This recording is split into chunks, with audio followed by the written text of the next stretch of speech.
உங்கள் ஐஎம் டிவியில் இது நமது சபைகளில் ஒலிக்கின்ற உயிரோட்டும் பாடல்கள். ரெவரண்ட் டாக்டர் இம்மானுவேல் சுந்தர்ராஜன் அவர்களின் அப்பாடல்களுக்கு பலர் பல காலங்களிலே ராகம் தந்து உயிரூட்டினார்கள்.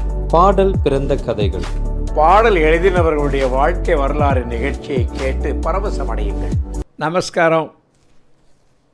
எங்கள் அன்பான நண்பர் அவர்களே, இந்த தொடரை பார்த்து கொண்டிருக்கிற உங்கள் அனைவருக்கும் இன்பமான இயேசு கிறிஸ்துவின் வாழ்த்துகள், ஆசீர்வாதங்கள் உங்களுக்கு உண்டாவதாக.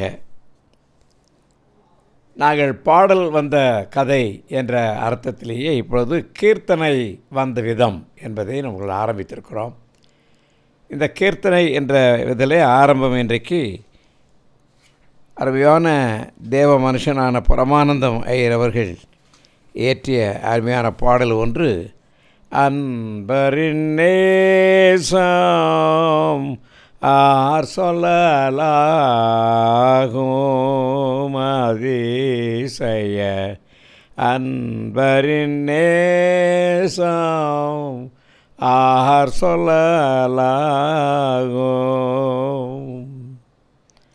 இந்த பாடலை இயற்றியவர் ஐயர் பரமானந்தம் என்பவர்.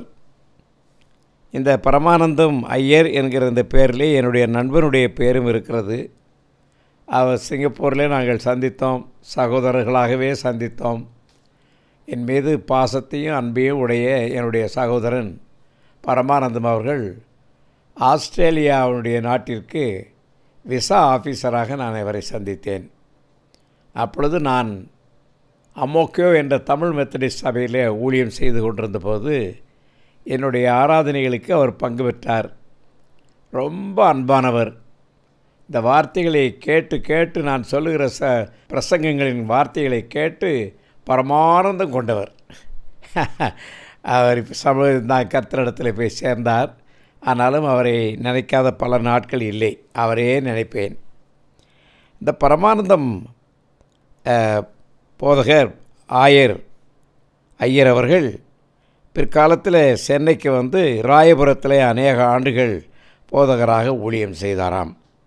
வெளிநாட்டிலிருந்து இந்தியா தேசத்திற்கு மிஷனரிகளாக வந்த வாக்கர் போன்ற பெரிய பெயர் பெற்ற தெய்வ மனிதர்களுக்கு இவர் ஒத்தாசையாக இருந்தவர். போதகர் பரமானந்தம் கவி வரம் பெற்றவர், எழுத்து வரம் பெற்றவர், சொற்பொழிவாற்றம் பெற்றவர், சொற்பொழிவாற்றல் செய்தவர், தமிழ் கிறிஸ்தவ உலகிற்கு கர்த்தர் தந்தவர் என்று அநேகர் போற்றுவார்கள். அவர்கள் பல கீர்த்தனைகள் எழுதியிருக்கிறார். ஒரு பாட்டு வந்து, என்னாடுமே தூதிப்பாய் ஏனாத்துமாவே நீ என்னாழுமே தூதிப்பாய், அவர் எழுதின பாடல்.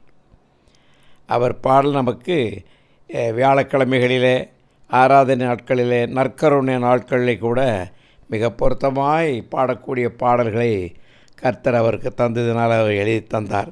சிறந்த பிரசங்கியார், வேத அறிவு நிறைந்தவர்.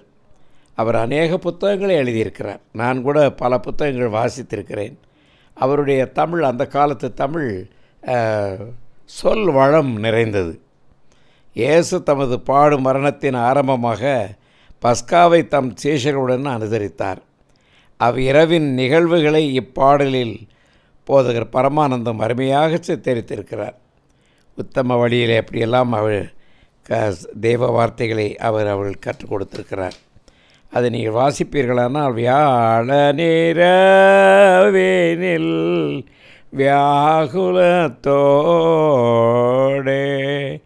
என்ற அருமையான பாடல்களை என்னை நினைவு கூறும்படி செய்யுங்களான் என்று சொன்ன பாடல்கள். இந்த பாடல்களை இங்கே கேட்கும் பொழுது நாம் தமிழ் உலகிலே சுவிசேஷத்தை நமக்காக அறிவித்தவர்களுக்கு மட்டுமல்லாது சுவிசேஷங்களை நல்ல கீர்த்தனை வடிவிலே நமக்கு நினைப்பூட்டி வைத்தவர்கள் நம்முடைய போதகர்கள், எழுத்தாளர்கள், சில உபதேசியார்கள், சில எழுத்து வல்லுநர்கள் பல பாடல்களை எழுதியிருக்கிறார்கள். நீங்கள் இது பாடுகிறவர்களை குறித்து மட்டும் நீங்கள் பெருமை அடைவீர்கள். ஆனால் இந்த பாடல்களை எழுதினவர்களை குறித்து ஆண்டவருக்கு நீங்கள் நன்றி சொல்ல வேண்டும். இந்த சுருக்கமான வாழ்க்கை சரித்திரமானது இன்னும் எனக்கு அதிகமாக கிடைக்குமானால் பரமானந்தம் ஐயரை குறித்த வாழ்க்கை சரித்திரத்தை உங்களுக்கு நான் சொல்லி உங்களோடு பகிர்ந்து மகிழ்ச்சி அடைவேன். வணக்கம்.